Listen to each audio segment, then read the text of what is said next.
अस्सलाम वालेकुम नाजरीन, आप देख रहे हैं नया पाकिस्तान और मैं हूं शहजाद इकबाल। पाकिस्तान तहरीक इंसाफ और पंजाब की निगरान हुकूमत के दरमियान सियासी तनाव बढ़ता जा रहा है। 8 मार्च को पाकिस्तान तहरीक इंसाफ की रैली पर पुलिस एक्शन के बाद निगरान हुकूमत पंजाब ने आज भी पाकिस्तान तहरीक इंसाफ को लाहौर में एहतजाजी रैली निकालने की इजाज़त देने से इनकार कर दिया।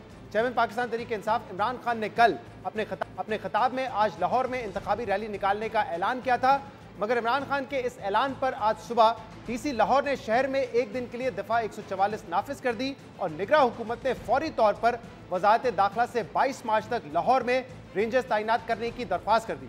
निगरान हुकूमत की जानिबदारी पर पहले ही सवालात उठ रहे थे और आज के इकदाम के बाद निगरान हुकूमत पर पाकिस्तान तहरीक इंसाफ को सियासी सरगर्मियों से रोकने का तासुर मजीद मजबूत हो गया है और ये सवाल उठ रहा है कि इन इकदाम की वजह सिर्फ इंतजामी है या सियासी बुनियादों पर यह फैसले किए जा रहे हैं। पाकिस्तान तहरीक इंसाफ को आज रैली निकालने की इजाजत ना देने पर पाकिस्तान तहरीक इंसाफ ने पहले ये फैसला इलेक्शन कमीशन में चैलेंज किया, जिसके बाद बाबर अवान ने पाबंदी हटाने के खिलाफ लाहौर हाई कोर्ट में दरख्वास्त दायर करने की कोशिश की। पाकिस्तान तहरीक इंसाफ को अदालत से तो रिलीफ नहीं मिल सका, मगर इलेक्शन कमीशन ने कल इस हवाले से इजलास तलब कर लिया है। पाकिस्तान तहरीक इंसाफ को रैली से रोकने की वजूहत बताते हुए निगरान वज़ीर आला पंजाब मोहसिन नकवी ने अपनी ट्वीट में कहा है कि पंजाब में सियासी सरगर्मियों पर कोई पाबंदी नहीं है, तमाम सियासी जमातों को इंतखाबी मुहिम चलाने की आज़ादी है, मगर हमने आज के लिए रैलियां और सियासी सरगर्मियां महदूद कर दी हैं क्योंकि शहर में आज PSL का मैच है, टीम की नकलो हरकत और एक मैराथन है। मगर पाकिस्तान तहरीक इंसाफ इस फैसले को निगरान हुकूमत की सियासी जानिबदारी और पाकिस्तान तहरीक इंसाफ को इलेक्शन मुहिम चलाने से रोकने की कोशिश करार दे रही है। चेयरमैन पाकिस्तान तहरीक इंसाफ इमरान खान ने अपनी ट्वीट में कहा है कि ऐसा लगता है कि दफ़ा 144 सिर्फ पाकिस्तान तहरीक इंसाफ की इंतखाबी मुहिम पर लगाई गई है, जबकि लाहौर में दीगर तमाम अवामी सरगर्मियां जारी हैं।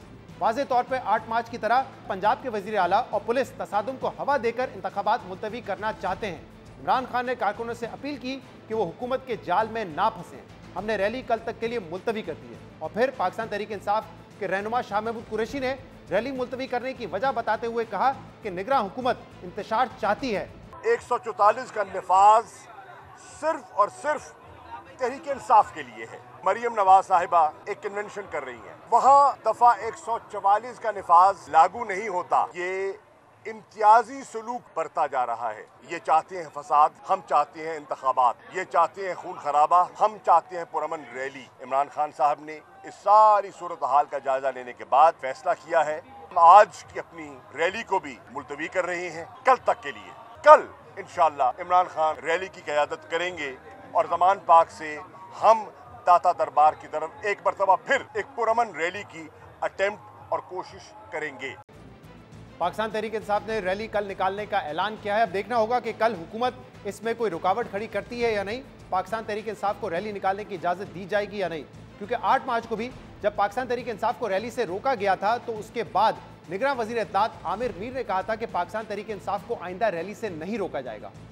अब तो इजाजत है ना उन्हें, वो कह रहे हैं अब हम दोबारा निकलेंगे, तो अब तो सियासी सरगर्मियों की इजाजत है तहरीक इंसाफ को। निगरान हुकूमत के तौर पर ही एक्ट करेगी, न्यूट्रल। जी बिल्कुल ऐसा ही होगा। निगरान हुकूमत ने आइंदा पाकिस्तान तहरीक इंसाफ को ना रोकने का दावा किया था, मगर आज दोबारा उनकी रैली को रोक दिया गया।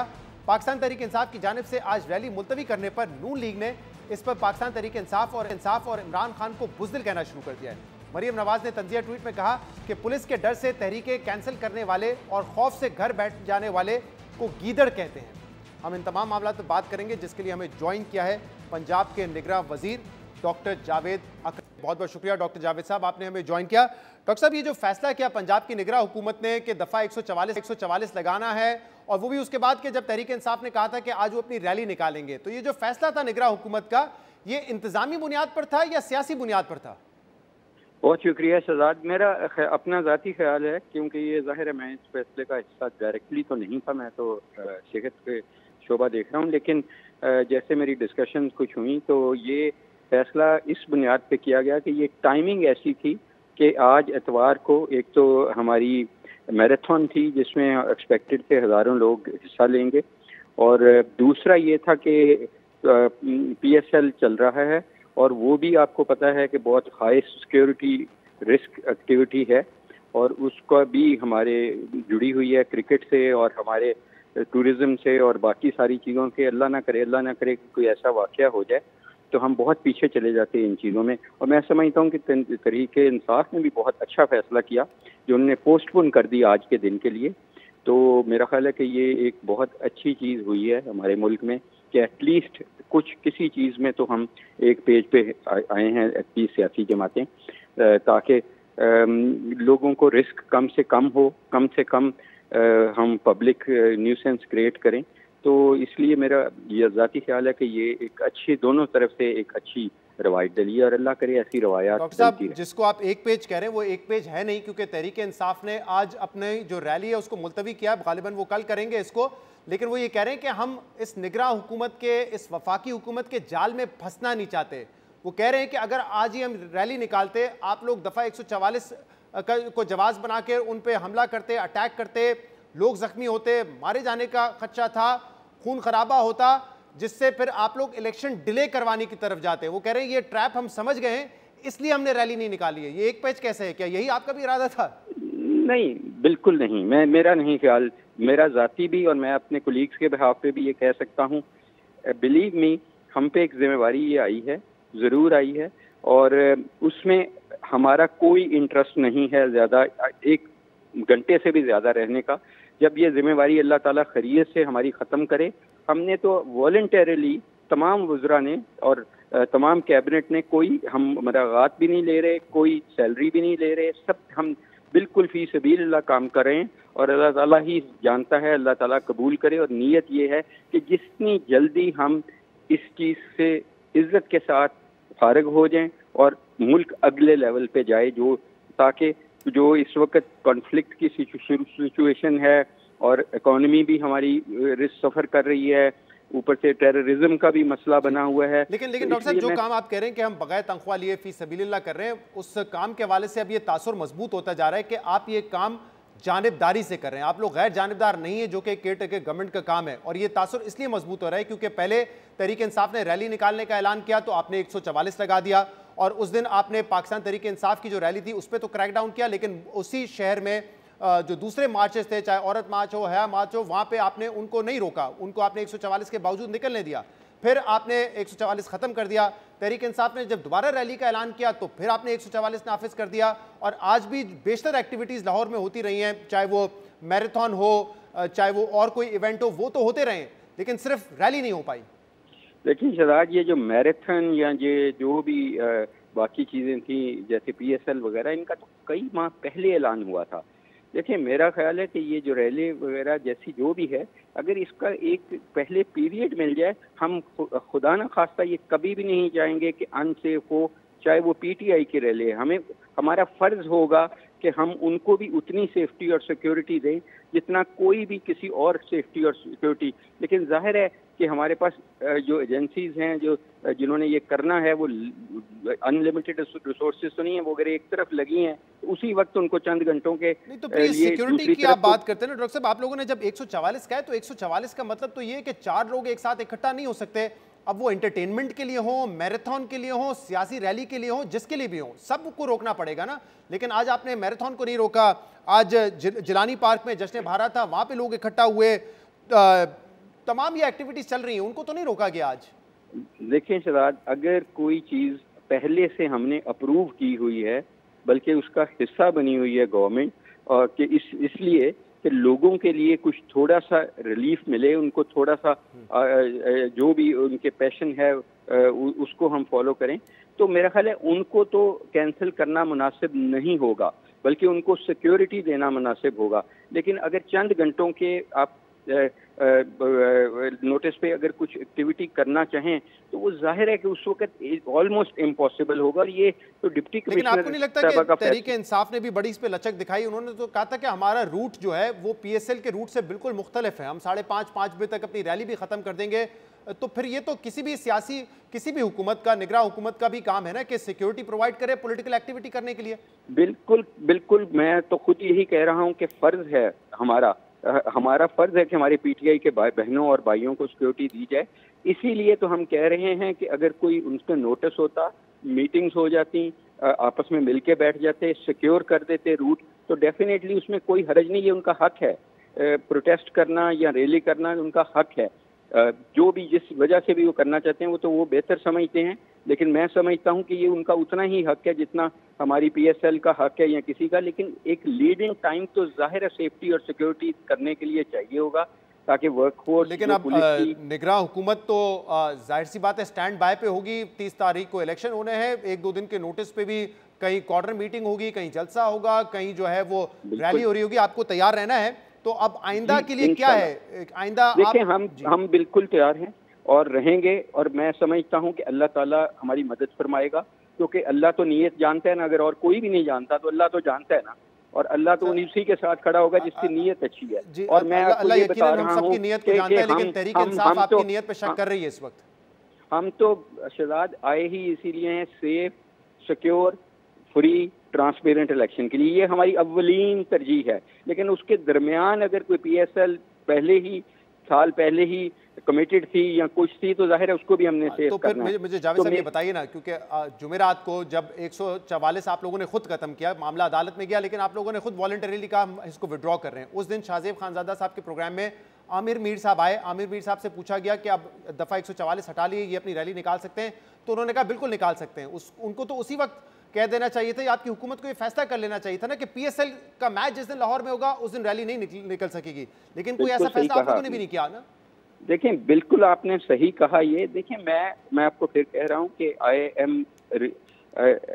मेरे से अगर आप हेल्थ के बारे में कुछ पूछें या मतलब सेहत के और सेफ इलेक्शन कराने के बारे में, मैं कहूँगा कि यस दैट इज। लेकिन ये जाहिर है कि फैसला ये तो ज़िले और गवर्नमेंट का होता है, ये बेसिकली डिप्टी कमिश्नर का फैसला होता है। लेकिन ऑब्वियसली वो डिस्कस करती होंगी कमिश्नर साहब से, हायरार्की से, जिसका मैं डायरेक्टली पार्ट नहीं हूँ। लेकिन जैसे आपने कहा कि देखें, अगर मेरी ख्वाहिश यही है कि अगर इंशाल्लाह जब भी वो कोई भी रैली निकालना चाहे, हर पॉलिटिकल पार्टी का ये है, और इस वक्त हमारा फोकस होगा। तो अब कल इन्होंने कहा है कि वो अपनी रैली निकालेंगे, कल PSL का कोई मैच नहीं है, या जिस दिन ये रैली निकालते हैं PSL का मैच नहीं होगा तो उस दिन कोई रुकावट नहीं होगी? ऐसा नहीं हो कि कोई और बहाना उस दिन बना दिया जाए कि आज तो फलां हो रहा है, आज बसंत है, आज कोई और एक्टिविटी है। फिर मैं कहूँगा कि इसके मैं अप्रोप्रिएट बंदा नहीं हो सकता, लेकिन फिर भी मेरा अपनी पोजीशन जाती यही होगी। ये तो ऑब्वियसली गवर्नमेंट की, डिप्टी कमिश्नर की होगी और उनकी होगी, लेकिन मेरा ख्याल है कि अगर इनफ नोटिस देंगे हमसे बैठ के इंतज़ामिया से, उनके ज़ाहिर है बहुत अच्छे लोग हैं, बहुत इंटेलिजेंट लोग हैं उनमें, वो बैठ के उनसे एक प्लान कर लें। मकसद सिर्फ और सिर्फ ये होगा कि स्नाइपर्स वगैरह जो भी जहाँ जहाँ लगाना है उसको सेफ किया जाए, सिक्योर किया जाए, ताकि उनकी जान भी उतनी ही कीमती होगी जितनी हमारी अपनी जान है या किसी की भी जान है। एक जान का भी चले जाना ऐसे ही होगा जैसे इंसानियत चली गई। तो मैं समझता हूँ कि ये मिल बैठ के ये चीजें देखें, इख्तिलाफ राय। लेकिन मिल बैठ के कैसे बैठे? कल आप प्रेस कॉन्फ्रेंस जो कि चीफ मिनिस्टर साहब थे, उसमें IG साहब थे, आप भी वहाँ पे मौजूद थे। अब आप लोगों ने पूरा एक बताया कि कैसे ये एक तशद्दुद का वाकया नहीं था, ज़िले शाह का ये एक हादसा था, एक रोड एक्सीडेंट था जिसको तहरीक इंसाफ तशद्दुद का नाम दे रही है। लेकिन फिर वो जो IG साहब बैठे हुए थे वो इस चीज़ का जवाब नहीं दे सके ना कि क्यों 302 का पर्चा PTI के रहनुमाओं के ऊपर और इमरान खान के ऊपर दर्ज किया गया जब ये एक एक्सीडेंट था। ये जब इतनी उजरत में काम करेंगे तो बदनीयती तो शामिल होगी, बदनीयती तो वाजे होगी इससे, तो ये तो सवाल उठेगा आपकी हुकूमत से भी ना। आप बिल्कुल सही कह रहे हैं। देखें, मैं आपको अपनी पोजीशन इसमें वाजिया कर दूं।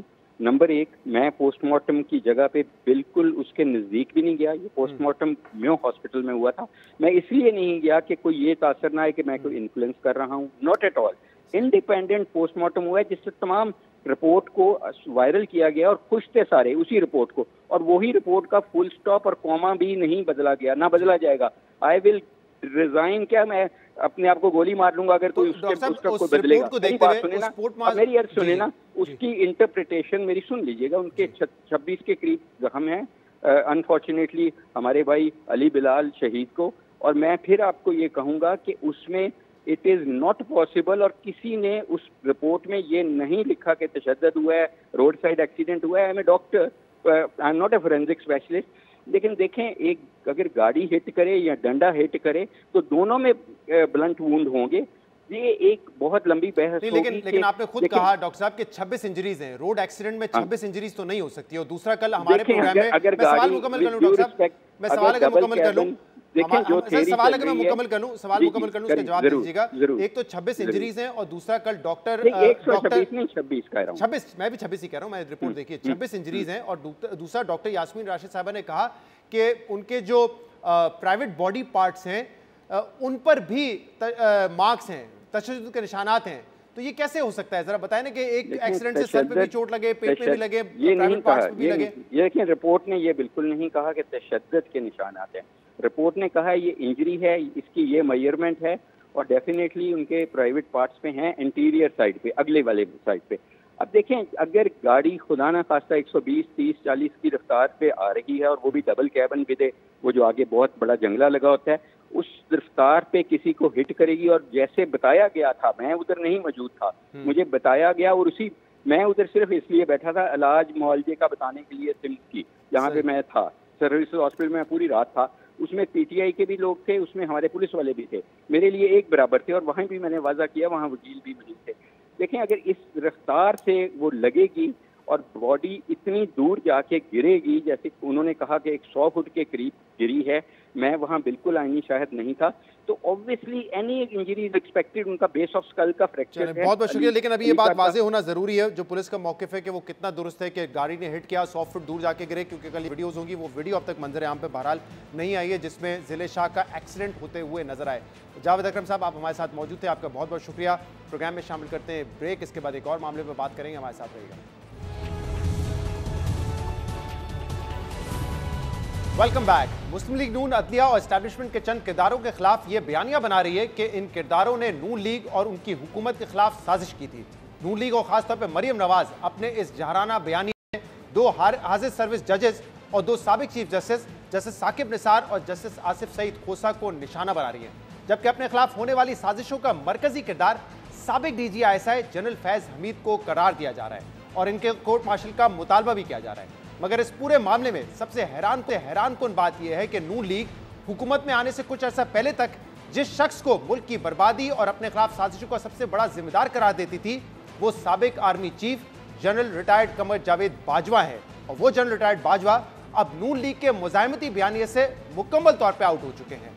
और ये वही जनरल रिटायर्ड बाजवा हैं जिन्हें नवाज शरीफ अपनी हुकूमत गिराने और पाकिस्तान तहरीक इंसाफ को हुकूमत में लाने का असल जिम्मेदार ठहराते थे और उनसे उनके गैर आईनी इक़दामात का जवाब मांगते हुए कहते थे कि जनरल बाजवा साहब, आपको इसका हिसाब देना पड़ेगा। मगर अब नून लीग सबसे हिसाब मांग रही है। जो अफसर जनरल रिटायर्ड बाजवा के मातहत थे, उनसे भी हिसाब मांगा जा रहा है। और यह बात दुरुस्त भी है कि अगर साबिक DGI फैज हमीद ने अपने हल्फ और आइन की खिलाफ वर्जियां की हैं, सियासत में मदाखलत की है, मुंतखब हुकूमत को कमजोर करने की साजिशें की हैं, जजेस को मैनेज किया है, नून लीग की हुकूमत को गिराने और पाकिस्तान तहरीक इंसाफ की सहूलतकारी की है, तो आइन के मुताबिक उनके खिलाफ कार्रवाई जरूर होनी चाहिए। मगर फिर सवाल यह है कि इन तमाम इल्जामात से उस वक्त के आर्मी चीफ कैसे बरीउस जमा हो जाते हैं। नून लीग माजी में सिर्फ जनरल रिटायर्ड बाजवा को सारी मसाइल का जिम्मेदार ठहराती थी, लेकिन अब वो मरियम नवाज के गैंग ऑफ 5 का हिस्सा नहीं है। और जब भी मरियम नवाज से साबिक आर्मी चीफ के बारे में सवाल होता है तो वो कोई वाज़ेह जवाब नहीं देती। पिछले हफ्ते हमने भी अपने प्रोग्राम में मरियम नवाज से सवाल किया कि अब जनरल बाजवा नून लीग के बयानिए से क्यों माइनस हो गए हैं, तो उन्होंने जनरल बाजवा पर बात करने के बजाय जनरल फैज हमीद के खिलाफ सबूतों का जिक्र करना शुरू कर दिया। आपने अपने पिछले जलसों में भी नाम लिया साबिक DGI जनरल फैज हमीद का, लेकिन आपने जनरल बाजवा साहब के बारे में आपकी कोई इस पर राय नहीं है। और ये मैं इसलिए पूछ रहा हूँ क्योंकि आप सरगोदा में थी, उस दिन बात कर रही थी, कोई 150 किलोमीटर दूर गुजरांवाला में जब नवाज शरीफ ने तकरीर की थी, उस वक्त he was a sitting chief, लेकिन उन्होंने हर किस्म के जो बुराई थी या उनको निकाला गया, उनके ऊपर केसेस बने, इमरान खान को लाया गया, ये सारे इल्जामात उन्होंने उस वक्त जनरल बाजवा पे लगाए थे। मेरे पास तो सबूत है उनकी इन्वॉल्वमेंट के। जब शौकत अजीज सिद्दीकी साहब की जो गवाही है उसमें जनरल फैज जो थे वो शौकत अजीज साहब के पास चल के गए थे। मरियम नवाज जनरल फैज के खिलाफ सबूत होने की बात कर रही थी, यानी वो कहना चाह रही थी कि नून लीग के पास जनरल बाजवा के खिलाफ सबूत नहीं है, इसलिए उनका नाम नहीं लिया जा रहा। लेकिन अहम बात यह है कि पाकिस्तान तहरीक इंसाफ हुकूमत के खिलाफ तहरीक अदम एतमाद आने से कुछ अर्सा पहले तक नून लीग जनरल बाजवा के किरदार पर तनकीद करती थी और उन पर उस वक्त तनकीद की जाती थी जब वो सिटिंग आर्मी चीफ थे। 2020 में गुजरांवाला की तकरीर में नवाज शरीफ ने जनरल बाजवा को अपनी हुकूमत गिराने, अपने खिलाफ केसेस बनाने समेत कई मसाइल का जिम्मेदार ठहराया था और उस वक्त वो सिर्फ जनरल बाजवा से हिसाब लेने की बात करते थे। जनरल कमर जावेद बाजवा साहब, आपने हमारी अच्छी भली चलती हुकूमत को रुखसत करवाया और मुल्क और कौम को अपनी ख्वाहिशात की भींट चढ़ाया। मेंबरान पार्लियामेंट की खरीदो फरोख्त आपने शुरू करवाई। जजों से जोर जबरदस्ती से फैसले आपने लिखवाए। आपने इलेक्शनों में अवाम के इंतखाब को रद्द करके अपनी मर्जी का नाअहल टोला इस कौम पर मुसल्लत किया। जनरल बाजवा साहब, जवाब आपको ही देना पड़ेगा। आपको इन गरीबों के बहते हुए आंसुओं के जिम्मेदार आप हैं बाजवा साहब। आप इस मीडिया की जुबानबंदी का कौन जिम्मेदार है? सेनेट के इंतखाबात पर डाका डालने का कौन जिम्मेदार है? इलेक्शन से पहले जोड़ तोड़ और हॉर्स ट्रेडिंग का कौन जिम्मेदार है? इमरान नियाजी की इस नाअहल हुकूमत की तबाहकारियों का कौन जिम्मेदार है? जनरल कमर जावेद बाजवा साहब,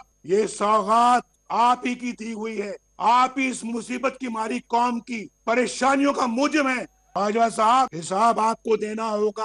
आपको नून लीग के ताहयात कायद नवाज शरीफ कहते थे, जनरल बाजवा साहब आपने हमारी हुकूमत गिराई, अरकान पार्लियामेंट की खरीदो फरोख्त का सिलसिला शुरू किया, जजेस से फैसले आपने लिखवाए, आपने नाअहल टोला इस मुल्क पर मुसल्लत किया, तो जवाब भी आपको देना पड़ेगा। मगर अब नून लीग जनरल बाजवा के अलावा सबसे जवाब मांग रही है। मरियम नवाज से जब जनरल बाजवा के बारे में सवाल होता है तो जवाब आता है कि हमारे पास सबूत जनरल फैज के खिलाफ हैं। तो फिर सवाल यह है कि जब नवाज शरीफ जनरल बाजवा को जिम्मेदार ठहराते थे तो वो किस बुनियाद पर ठहराते थे? और इसीलिए जिस तरह नून लीग ने अपने बयानिए से जनरल बाजवा को माइनस किया है, उसके बाद यह सवाल उठता है कि क्या नून लीग साबिक आर्मी चीफ से डील करके हुकूमत में आई थी या खामोशी की वजह कोई और मजबूरी है? क्योंकि अब तो जनरल बाजवा खुद सियासत में अपनी मदाखलत का एतराफ़ कर चुके हैं और मुख्तलिफ साफियों से गुफ्तगू में बताते रहे कि कैसे उन्होंने पाकिस्तान तरीके इंसाफ और बिलखसूस इमरान खान की सहूलतकारी की। सीनियर साफी जावेद चौधरी ने जनरल बाजवा से 6 घंटे की मुलाकात के बाद 7 कॉलम्स लिखे और इन कॉलम्स में जो बातें सामने आई उसमें साबिक army chief general retired Qamar Javed Bajwa ने खुद सियासत में अपनी और इदारे की मुदाखलत का एतराफ़ किया। 29 दिसंबर 2022 को एक कॉलम में जावेद चौधरी ने बताया कि जनरल रिटायर्ड बाजवा ने कैसे इमरान खान को सादिक और अमीन करार दिलवाया। जावेद चौधरी ने लिखा कि इमरान खान की 2017 के वक्त तक जनरल बाजवा से कोई मुलाकात नहीं थी। जहांगीर तरीन ने जनरल बाजवा से राब्ता किया और इमरान खान को साथ लेकर उनके घर पहुंच गए। इस मुलाकात में इमरान खान ने जनरल बाजवा से मुकदमे में मदद मांगी। मियां नवाज शरीफ उस वक्त पहले ही पनामा केस में डिस्क्वालीफाई हो चुके थे और इमरान खान की डिस्क्वालिफिकेशन सामने नजर आ रही थी। जनरल बाजवा ने DGC major general Faiz Hameed को इमरान खान की मदद की हिदायत कर दी, जिसके बाद जनरल फैज हमीद ने मुल्क के एक मशहूर वकील को अपना एलची बनाकर चीफ जस्टिस साकिब निसार के पास भिजवाया। इसके बाद जनरल फैज हमीद और जस्टिस साकिब निसार की मुलाकात हुई। जस्टिस साकिब निसार इमरान खान और जहांगीर तरीन दोनों को बैक वक्त सादिक और अमीन डिक्लेयर करने के लिए तैयार नहीं थे। जस्टिस साकिब निसार का कहना था कि इस फैसले के लिए मेरे साथी जजेस नहीं मानेंगे, आप इमरान खान या जहांगीर खान तरीन में से किसी एक को बचा लें। इस मुलाकात में फैसला हुआ कि जहांगीर तरीन को कुर्बान कर दिया जाएगा, ताहम मुस्तकबिल में उनकी बहाली की गुंजाइश जरूर रखी जाएगी। इसके बाद चीफ जस्टिस को 2 वकील दिए गए। उन वकीलों ने इमरान खान और जहांगीर खान तरीन का फैसला लिखा और 15 दिसंबर 2017 को फैसला सुनाने का ऐलान हुआ और फिर सुप्रीम कोर्ट ने इमरान खान को सादिक और अमीन डिक्लेयर कर दिया, जिसके चंद दिन बाद इमरान खान शुक्रिया अदा करने के लिए एक बार फिर जनरल बाजवा के घर गए और उनसे फरमाइश की कि हमने जहांगीर तरीन को जरूर बचाना है, मैं इसके बगैर हुकूमत नहीं चला सकूंगा। इसी कॉलम में जावेद चौधरी ने जनरल बाजवा से मुलाकातों का अहवाल बताते हुए लिखा है कि जनरल बाजवा का दूसरा एनआरओ आसिफ अली जरदारी और उनके मुकदमात की कराची शिफ्टिंग के हवाले से था। इमरान खान पीडीएम को कमजोर करना चाहते थे, जिसके लिए वजीर आजम हाउस में जनरल बाजवा और जनरल फैज हमीद के साथ एक मीटिंग हुई। इमरान खान ने इस मीटिंग में कहा कि पीडीएम चोरों का टोला है, आप इसे तोड़ क्यों नहीं देते? जिस पर जनरल फैज ने कहा कि इसका एक ही हल है और वो हल ये है कि हम आसिफ अली जरदारी के केस कराची शिफ्ट करते हैं। इस तजवीज़ पर इमरान खान ने जनरल फैज हमीद से फौरन कहा कि आप ये मुकदमे कराची शिफ्ट कर दें और यूं आसिफ अली जरदारी को भी एनआरओ मिल गया और पीपल्स पार्टी 13 अप्रैल 2021 को पीडीएम से अलग हो गई। इसके अलावा रवा साल 9 फरवरी को जावेद चौधरी ने जो कॉलम लिखा, इससे ये बात सामने आती है कि जनरल बाजवा ने शौकत तरीन के खिलाफ नैब केस भी खत्म करवाया। कॉलम में जावेद चौधरी ने जनरल बाजवा के हवाले से लिखा कि वजीर आजम इमरान खान ने उन्हें शौकत तरीन के खिलाफ नैब में 8 अरब रुपए की करप्शन का केस खत्म करवाने का मुतालबा किया, जिसके बाद जनरल फैज हमीद ने शौकत तरीन के नैब के केसेस खत्म करवाए। ये तमाम बातें इस बात का सबूत है कि कैसे जनरल बाजवा ने सियासत में मुदाखलत की। मगर मरियम नवाज जनरल बाजवा का नाम इसलिए नहीं लेती क्योंकि उनका कहना है कि उनके पास सबूत जनरल रिटायर्ड फैज हमीद के खिलाफ हैं। जबकि अहम बात यह कि जनरल बाजवा अपनी आखिरी तकरीर में खुद इस बात का एतराफ़ कर चुके हैं कि फरवरी 2021 तक फौज की सियासत में मदाखलत जारी थी। हमारी फौज जो दिन रात कौम की खिदमत में मसरूफ रहती है, गाए बगाए तनकीद का निशाना बनती है। मेरे नज़दीक इसकी बड़ी वजह 70 साल से फौज की मुख्तलिफ सूरतों में सियासत में मुदाखलत है, जो कि गैर आइनी है। इसलिए पिछले साल फरवरी में फौज ने बड़ी सोच और विचार के बाद फैसला किया कि आइंदा फौज किसी सियासी मामले में मुदाखलत नहीं करेगी। मैं आपको यकीन दिलाता हूं कि हम इस पर सख्ती से कारबंद हैं और आइंदा भी रहेंगे। जनरल रिटायर्ड बाजवा ने सियासत में अपनी मदाखलत का खुद एतराफ़ किया और अहम बात यह है कि जनरल बाजवा की सियासत में मदाखलत और गैर आइनी इकदाम सिर्फ पाकिस्तान तहरीक इंसाफ की हुकूमत के दौरान नहीं बल्कि पीडीएम हुकूमत आने के बाद भी उनकी सियासत में मदाखलत जारी रही और वो अपनी एक्सटेंशन के लिए हुकूमत पर दबाव डालते रहे, जिसका एतराफ़ खुद नून लीग के मुतअद्दिद रहनुमा हमारे प्रोग्राम में कर चुके हैं। वज़ीर दाखिला राना सनाउल्लाह और नून लीगी रहनुमा तलाल चौधरी ने हमें बताया कि जनरल रिटायर्ड बाजवा 28 नवंबर को रिटायर नहीं होना चाहते थे। कभी हुकूमत को कहा जाता था कि आप हुकूमत तोड़ दें और कभी कहा जाता था कि हुकूमत जारी रखें। अब आपकी हुकूमत का यह मामला है कि आपके वजीर आजम हैं, बैठे हुए हैं, पीडीएम की हुकूमत है, लेकिन मरियम साहिबा कहती है कि 28 नवंबर से पहले हमारी हुकूमत नहीं थी। तो हुकूमत में होते ही आप ये गिला कर रहे हैं कि पहले तो हमारी हुकूमत नहीं थी। 28 से पहले यानी 15 दिन गुजरते नहीं थे तो कभी पता चलता था नहीं जी तोड़ दें, 15 दिन बाद पता चलता था नहीं जी आप कंटिन्यू कर लें। 28 के बाद हमें सपोर्ट मिली है। 28 नवंबर से पहले क्या साबिक आर्मी चीफ जनरल बाजवा की हुकूमत थी? जनरल बाजवा या जनरल फैज हमीद जो है वो इसको जो है वो यानी फैसिलिटेट करते थे। ये तो एक बात रोज़े रोशन की तरह यहाँ है। जिन पे आप कह रहे हैं कि फैसिलिटेशन कर रहे थे, उनका क्या इंटरेस्ट था इसमें? वो तो रिटायर हो रहे थे ना। ये आपको किसने कहा कि वो रिटायर हो रहे थे? रिटायर नहीं हो रहे थे 28 नवंबर को। जी नहीं, बिल्कुल नहीं हो रहे थे वो। यानी नून लीग रहनुमा ये कह रहे थे कि साबिक army chief general Qamar Javed Bajwa की इस इत्तेहादी हुकूमत में भी सियासी मदाखलत जारी थी, मगर अब न जाने क्या मजबूरी है या कौन सी डील है जो अब जनरल बाजवा नून लीग के बयानिए से मुकम्मल आउट हो चुकी है। प्रोग्राम में एक ब्रेक शामिल करते हैं, इसके बाद हम मजीद बात करेंगे। हमारे साथ रहिए।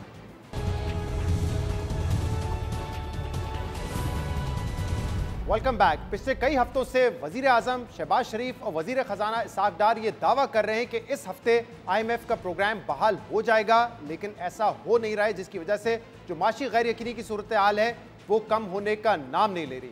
आपको सुनाते हैं कि पिछले कई हफ्तों से शहबाज शरीफ वजीर आजम और इस वजीर खजाना इसाक डार क्या दावे करते रहे। IMF से इसी महीने में इंशाअल्लाह मुझे पूरी उम्मीद है कि मुआहदा हो जाएगा और ये मुश्किलात से हम बाहर निकल आएंगे। IMF से गो के इंशाअल्लाह मामला तय हो जाएंगे, मगर it's still week 10 days in the future. IMF का रिव्यू फाइनल स्टेजेस में। हमने जितने प्रायर एक्शंस करने थे जी सो फार अल्हम्दुलिल्लाह हमने पूरे कर दिए। I and my team are absolutely committed to complete this program. We have been in the process of 9th review. We seem to be very close to be signing staff level agreement, hopefully inshallah in the next few days.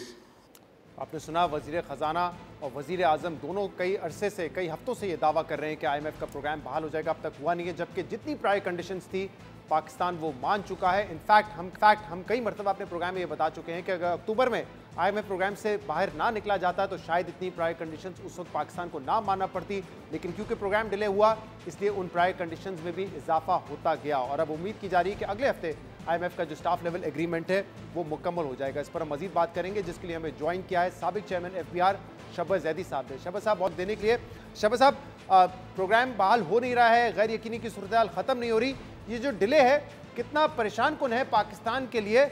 और ये भी बताइएगा साथ में कि क्या रुकावटें बाकी रह गई हैं, IMF प्रोग्राम क्यों नहीं बहाल हो रहा है? देखिए शहजाद साहब, थैंक यू वेरी मच, आपने मुझे कॉल पे लिया। देखिए मुझे इस बात पे तकरीबन यकीन है कि हमारा स्टाफ लेवल एग्रीमेंट बहुत जल्दी साइन हो जाएगा और हम IMF के प्रोग्राम में चले जाएंगे। अब जो रुकावट है वो आपके सामने मैं रख देता हूँ और गवर्नमेंट को चाहिए कि वो रुकावट को सामने पब्लिक के सामने लेकर आए। रुकावट ये दो हैं उसके अंदर। पहली रुकावट ये है कि जो गवर्नमेंट पाकिस्तान गवर्नमेंट के पास वो जो कमिटमेंट्स चाहिए फ्रॉम सऊदी अरेबिया और चाइना जो इन्होंने कहा था कि इनके पास हैं वो तकरीबन ये साबित हो चुका है बात कि वो उनके पास नहीं थी, और मगर वो उसके ऊपर नेगोशिएशन हो रही है और वो मिल जाएंगी, तो इसलिए वो चीज़ नहीं है। दूसरी बात ये है कि जो IMF का जो अर्जेंसी थी वो इसलिए ख़त्म हो गई कि उनके जो मार्च की बोर्ड मीटिंग है, मेरे हिसाब से मार्च की बोर्ड मीटिंग के अंदर हमारा आइटम एजेंडे पे नहीं है। तीसरी जो बात सबसे अहम है, जो पाकिस्तानी कौम को पता होनी चाहिए, वो ये है कि वो IMF ये नहीं देख रहा कि हमें ये ट्रांच रिलीज करनी है या नहीं करनी है। वो दो बातें देख रहा है। वो ये है कि इस ट्रांच के बाद भी पाकिस्तान की लिक्विडिटी प्रॉब्लम फॉरेन एक्सचेंज में वायबल नहीं बन रही है, तो IMF ये कोशिश कर रहा है और इंटरनेशनल लेंडर्स ये कोशिश कर रहे हैं कि पाकिस्तान को एक रीस्ट्रक्चरिंग दी जाए, और ये तक मेरे हिसाब से ये एग्रीड पोजीशन है और पाकिस्तान को रीस्ट्रक्चरिंग दी जाएगी। तो ये जो बातें हैं ये गवर्नमेंट सामने नहीं ला रही है, और वो ये बार बार कह रहे हैं कि हो जाएगा। मेरे हिसाब से कोई लोकल आइटम इसके अंदर पेंडिंग नहीं है। ये सारी चीज़ें इंटरनेशनल इश्यूज हैं जो मैंने आपके सामने रखे, और ये इतने डिफिकल्ट नहीं है। मेरे लिए ये कोई अजीब बात नहीं है, क्योंकि मैं ये बात पहले से भी जानता था, मुझे आज भी पता है, और मैं ये बात बोल रहा हूँ। जी अच्छा, इसमें शबा साहब ये बताइएगा, रीस्ट्रक्चरिंग की बात आप भी एक अरसे से करते रहे कि इसके अलावा कोई सोल्यूशन नहीं है, लेकिन IMF अब तक इस चीज़ पर नहीं कह रहा है कि आप रीस्ट्रक्चरिंग की तरफ जाए। इसहाक डार साहब भी अवॉइड कर रहे हैं। इसकी वजह क्या है? क्या वो ये समझते हैं कि अगर रीस्ट्रक्चरिंग की बात करेंगे तो ये सेंटिमेंट पाकिस्तान के हवाले से मजीद नेगेटिव हो जाएगा? ऑलरेडी बॉन्ड रेट हमारे जो है वो आसमानों को छू रहे हैं, तो ये वजह है, या प्रैक्टिकली पॉसिबल नहीं है इस वक्त रीस्ट्रक्चर करना, क्योंकि मेजॉरिटी लोन हमारा चाइना के साथ है, कमर्शियल बैंक के साथ है, तो वो हो ही नहीं पाएगा? देखिए, इसमें मैंने एक आर्टिकल लिखा था कुछ 4-5 दिन पहले, उसमें मैंने ये आइडेंटिफाई किया था कि चाइना जो है वो इंटरनेशनल फाइनेंशियल सिस्टम से अलाइन नहीं है, मतलब वो दुनिया में कहीं लेंडर नहीं है, और उन्होंने, जहाँ तक मेरी इंफॉर्मेशन है, किसी को आज तक रीस्ट्रक्चर नहीं किया। तो चाइनीज जो है उनको ये ही नहीं पता कि रीस्ट्रक्चरिंग को किस तरह किया जाता है। ये नहीं है कि वो कोई वो है, मगर वो इस फील्ड में नए हैं। तो उन्होंने ये चाइनीज ने पाकिस्तान से और इंटरनेशनल कम्युनिटी ने G20 की जो मीटिंग हुई थी बेंगलोर में 24 और 25 तारीख को, उन्होंने ये कहा है कि चाइना के साथ बैठेंगे। अब इनको ये चाहिए, अगर मेरा मशवरा ये समझे, तो ये चाइना जाकर उनको ये समझाएं कि हमारा मतलब रीस्ट्रक्चरिंग से क्या है। दो बातें हैं इसमें शहजाद। एक बात यह है कि हमें रीप्रोफाइलिंग चाहिए। रीप्रोफाइलिंग का मतलब ये है कि हम ये कह रहे हैं कि हमारा अगर ड्यू 2012 में है, उसको आप 2014 में कर दें, 14 वाले को 18 में कर दें, ये रीप्रोफाइलिंग हो रही है। दूसरा, हमारी ख्वाहिश ये होगी कि इस रीस्ट्रक्चरिंग में हमें एक मॉरिटोरियम मिल जाए। मॉरिटोरियम का मतलब ये होता है कि आपको अगर 130 बिलियन देना है तो आप 100 बिलियन देंगे। तो ये बातें सारी हो रही हैं। अच्छा, अब मेरी बात शहजाद, जो आखिरी बात है वो ये है कि जब ये इतने बड़े बड़े फैसले होते हैं रीस्ट्रक्चरिंग के या रीप्रोफाइलिंग के और इंटरनेशनल कम्युनिटी से, तो वो ये भी ख्वाहिश इजहार करते हैं, ख्वाहिश का, कि ये उस वक्त हो जो पाकिस्तान में इन मैटर्स पर नेशनल कंसेंसस हो। अनफॉर्चुनेटली पाकिस्तान में इस वक्त इतनी वॉलेटिलिटी है पॉलिटिक्स में, और इतनी ज़्यादा आइसोलेशन है सिस्टम से, एस्टेब्लिशमेंट की, कि ये हो पा रहा है।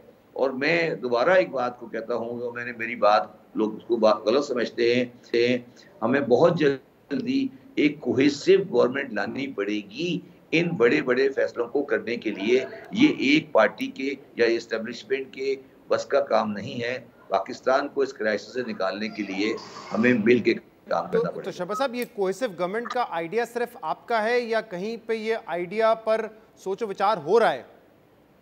देखिए, आइडिया मेरा है और मैंने ये बात भी की है, मगर हमारे यहाँ लोग जो हैं वो अपने खर्च से ऊपर नहीं देखते। मगर जो मैं माशी हालात देख रहा हूँ, और आपने देखा जब मैंने ये बात की थी, जब ये IMF का वापस गया था, ये तो कह रहे थे आज हो जाएगा, कल हो जाएगा, परसों हो जाएगा, मगर अगर आप देखें तो तकरीबन उसको महीना होने जा रहा है और ये बात नहीं हो रही।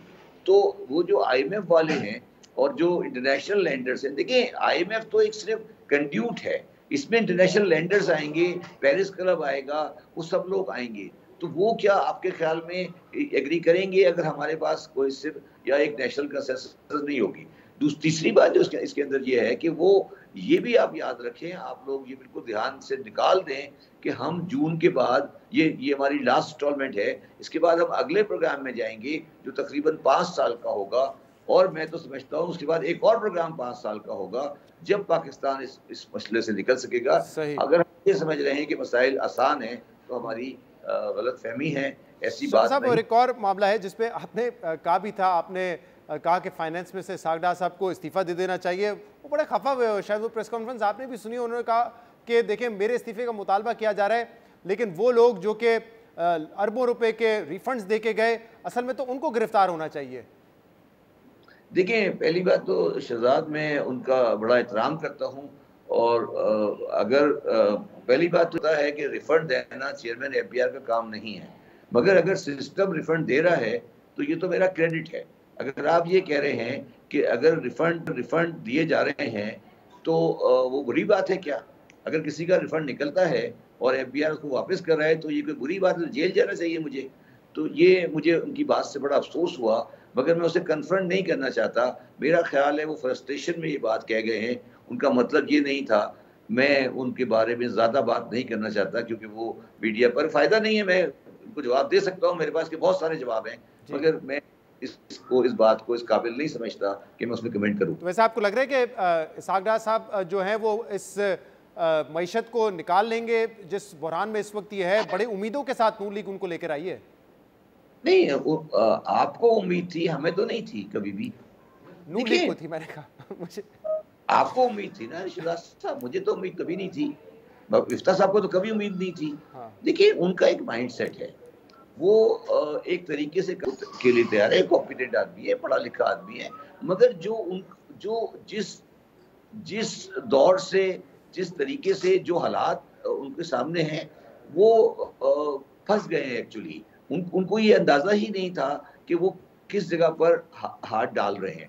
हमें पता था, आप मेरी तकरीरें सुन लें, मैंने 16 दिसंबर 2021 की थी।